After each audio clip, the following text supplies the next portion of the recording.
All right, the time has come to answer the fundamental question. Am I a Eurocentrist?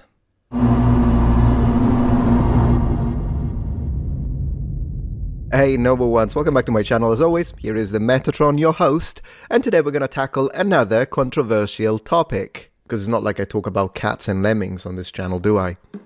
Lemmings are great. Among the infinite repertoire and veritable cornucopia of accusations that I've been receiving over the years, I think the Metatron is a Eurocentrist has to be one of the prevalent ones. Maybe. Well, I don't know actually. Maybe far-right grifter is above that one. Racist usually is in combination, so they're probably the same. He's a racist Eurocentrist, yeah, probably the same. But as always, people use labels without even understanding them. So how about we define first what Eurocentricity or Eurocentrism means, what a Eurocentric views is, and then we compare it to Afrocentrism/Afrocentricity, shall we?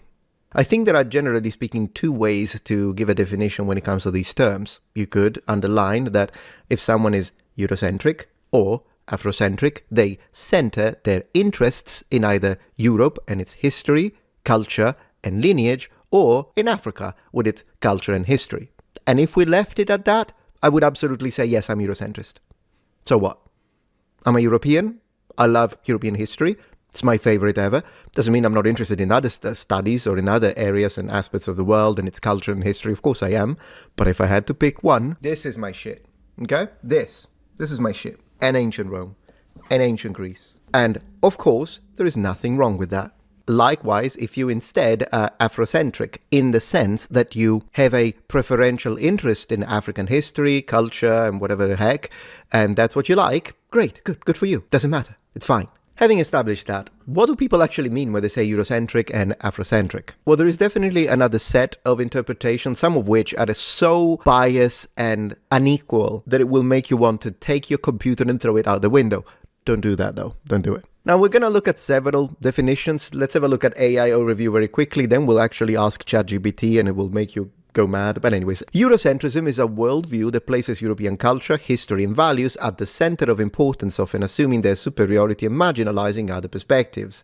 It is a bias that shapes how people interpret the world, leading to a skewed understanding of global events and a dismissal of non-European contributions in areas like history, literature and science. Right. Okay.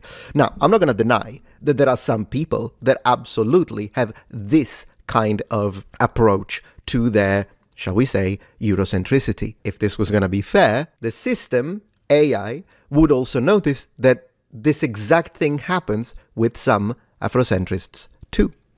Right? Well, interestingly enough, Google does not give us an AI review of Afrocentrism, even though it immediately jumped into giving us a very negative review of Eurocentrism. That's interesting. Fine, what do we instead get? We get the dictionary thing, a focus on or influence by Africa or cultures of African origin, Afrocentric ideas, attitudes or emphasis. So as of now, we've got a complete denial, at least when it comes to immediate search engine response, when it comes to the fact that absolutely, I'll give you the definition. Afrocentrism is a worldview that places African culture, history and values at the center of importance, often assuming their superiority over white history and culture. It is a bias that shapes how people interpret the world, leading to a skewed understanding of global events and a dismissal of non-African contributions in areas like history, literature and science. Now, to be fair, what I would do is to add often, meaning that not every Afrocentrist or any person who is focused in African history, even if they follow the major leaders of Afrocentricity and its thoughts, use it as a worldview that marginalizes and considers superiority, but it's absolutely a thing. And I can prove it to you. The way I'm going to prove it to you is that I'm going to add now a little small segment where I show you a channel that is one of these 100% black supremacist, 100% attacking white people and being racist towards white people, and 1000% talking about the ethnic and genetic superiority of the black race. Is that every single person who adheres to an Afrocentric worldview? No. See, because I'm honest. I'm intellectually honest. But as you see, the AI isn't. Anyways, let's continue. Wikipedia tells us that Eurocentrism refers to viewing the West as the center of the world events or superior to other cultures. Right. What does it say about Afrocentrism? Wikipedia. Afrocentrism is a radicalized worldview, I appreciate that they say it's radicalized, that is centered on the history of people of Black African descent, or a view that favors it over non-African civilizations. But then it tells us it is some respect a response to Eurocentric attitudes about African people and their historical contributions. It seeks to counter what it sees as mistakes and ideas perpetrated by the racist philosophical underpinning of Western academic disciplines. And of course, they do it by using racist, anti-white positions in many instances. Once again, not all, but they will never tell you that on Wikipedia, will they? It is also the same thing if we go into this. They will tell you, oh, if it's white, oh, you can't even say it. But if it's black, it's like, oh yeah, it's based. Bye-bye equality. Equality of treatment is gone in our current society. And those like me who say, why don't we treat everyone the same, are now considered to be extremist, hateful bigots. Man, the world is upside down. What does Britannica say? Britannica thinks that Afrocentrism is a cultural and political movement whose mainly African-American adherents regard themselves and all other blacks as syncretic Africans and believe that their worldview should positively reflect traditional African values. The term Afrocentrism, Afroecology, and Afrocentricity were coined in the 1980s by the African-American scholar and activist Asante. And of course, according to Afrocentrism, African history and culture began in ancient Egypt. I'm not sure if they actually say that it began in ancient Egypt, to be honest, but regardless, it doesn't matter because they're wrong about ancient Egypt anyways. Moral of the story is, everywhere on the internet, unless it's someone like me who's been actually real about this, Afrocentricity will always be depicted in positive notes. An educational movement, they say. Well, to be educational, it needs to be based on facts. How about that one? Afrocentricity is an intellectual and cultural movement that centers the experience, the history. This is all dog whistle, by the way. This is all virtual signaling. What you see here is virtual signaling. It's like, look at me, I'm so non-racist. Am I not to be praised? Do you like that? Can I keep my job at academia now, or are you going to fire me anyways because I have light skin? That's the reality of what this is. And I'm the only one who has the courage to say it within at least the history community here. Reddit. Afrocentrism works as a means to construct an alternative history and therefore identity for African Americans. You know what? I know they meant this as a positive thing, but I have to say I agree. It is a construct. They are working to make it out of thin air. Eurocentricity, Cambridge, I'm not a bot. I'm not a freaking bot. Okay. Eurocentrism, usually disapproving. They even tell you here, they're thinking for you, right? They're thinking for you. They're saying, careful, it's disapproving. The fact of seeing things from the point of view of Europe or European people. Okay, so this sentence here, there's nothing wrong with it. In fact, that's where I'm from. The fact of considering Europe or Europeans to be the most important. If you are studying it in Europe or in the West, then yes. But if you are from Africa or if you are from Asia, then African and Asian history and culture are the most important from your perspective. And you know what's funny about this statement that I just made? Make no mistake. If someone from Asia says this, it says, from my point of view, I consider Asian history and culture and religion to be the most important. No one would say anything about it. They'd be like, oh yeah, based, of course, yeah, we respect that. Likewise, if someone in Africa said that, from my point of view, as an African, even as an African American at this point. For me, the history of Africa and its culture and religion and achievements is the most important. No one would. In fact, all of the people on the left will be like, listen, look at me, I'm clapping. Did you see that I'm clapping? I'm clapping to that. I put a like, I put a smiley face immediately, a heart. I hearted it, guys. Can I screenshot it and show everyone now? But if someone says what I just said about Europe, if a European says it, or an American, a white American says it, oh, how dare you? I'm sorry, I am pro-equality of treatment.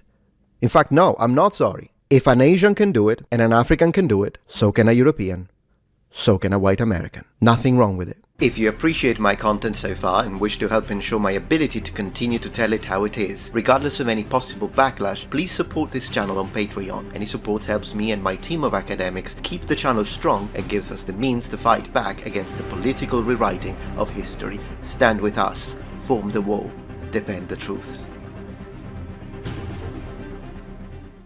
If a violent white supremacist who has just gone into a freaking supermarket with a firearm to shoot non-whites says it, that's a little different, isn't it? But the problem is that you do not make a distinction. I'm gonna say, why don't you do the same in reverse? Because again, there are plenty of people who support black power and black superiority, ethnic, genetic superiority. They call us Neanderthal hybrid.